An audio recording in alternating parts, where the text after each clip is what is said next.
Buongiorno e benvenuti. Argomento di questo intervento è l'approfondimento di alcuni aspetti fondamentali, spesso trascurati, dei quali è tuttavia necessario tenere conto quando si cerca un posto di lavoro.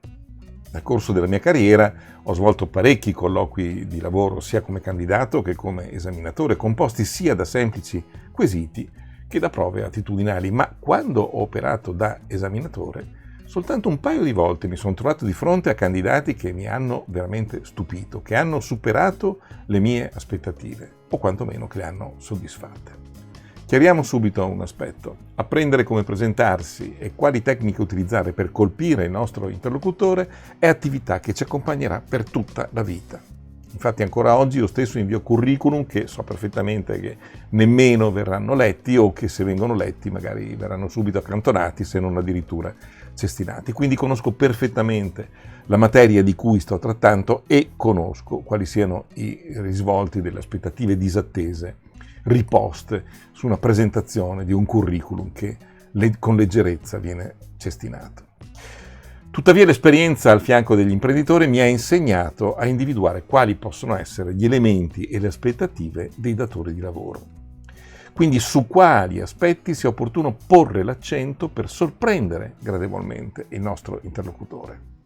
Per affrontare quindi nel migliore dei modi un colloquio lavorativo necessita che il candidato, oltre ad essere in possesso delle imprescindibili nozioni professionali specifiche di ciascun profilo di appartenenza, abbia cura di una serie di ulteriori aspetti che all'apparenza potrebbero sembrare insignificanti, ma che inviano ciascuno un messaggio subliminale all'interlocutore, il quale potrà rivelarsi, in definitiva, propenso all'assunzione.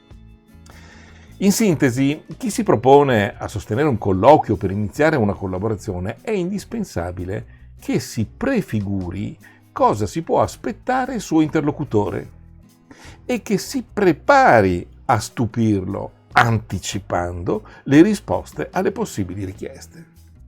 Peraltro, chi si candida a collaborare con un'impresa o con un professionista o semplicemente intende affrontare un colloquio attitudinale per essere ammesso ad un corso, dal canto suo deve anche lui valutare se l'interlocutore, datore di lavoro, anch'esso soddisfa le proprie aspettative.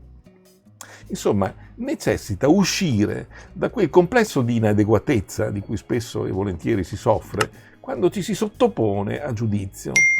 E adottando il giusto atteggiamento necessita porre quesiti intelligenti che facciano comprendere lo spessore e la personalità del candidato. Con il termine giusto atteggiamento intendo dire che è necessario, nel porre i controquesiti, mantenere un tono cordiale, di curiosità, senza mai sconfinare minimamente nell'arroganza o nella eccessiva sicurezza in se stessi, anche con atteggiamenti. Elementi che da soli farebbero propendere ad un giudizio negativo, classificando il candidato come problematico e probabilmente non idoneo al lavoro di squadra, ad esempio. Il candidato, quindi, deve raccogliere le informazioni e osservare gli atteggiamenti dei propri interlocutori per cogliere atteggiamenti e messaggi subliminali che gli facciano comprendere da subito, ove possibile, se quel posto di lavoro faccia il caso suo o eventualmente quale e quanto impegno proferire nel caso si dovesse trovare in uno stato di necessità tale da non potersi permettere di scaltarlo.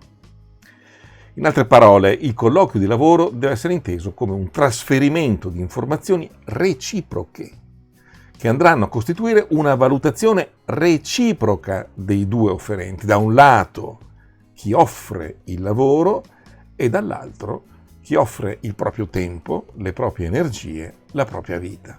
E per meglio comprendere la portata di questi tre elementi, tempo, energie, vita, invito a visionare il corso dal titolo La gestione dell'economia familiare presente sulla piattaforma Udemy, di cui metto il link in descrizione. Si consideri che chi cerca un lavoro di fatto sta cercando un'attività a cui dedicherà almeno un terzo della propria vita o di quel segmento di vita, 8 ore su 24.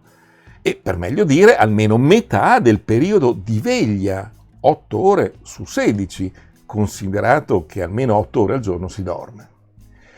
Queste considerazioni sono indispensabili per capire la portata delle conseguenze della scelta di un lavoro non gradito, non soddisfacente o peggio frustrante.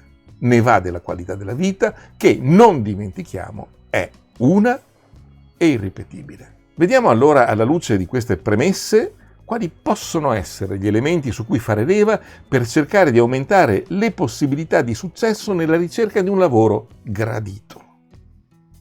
Buona visione.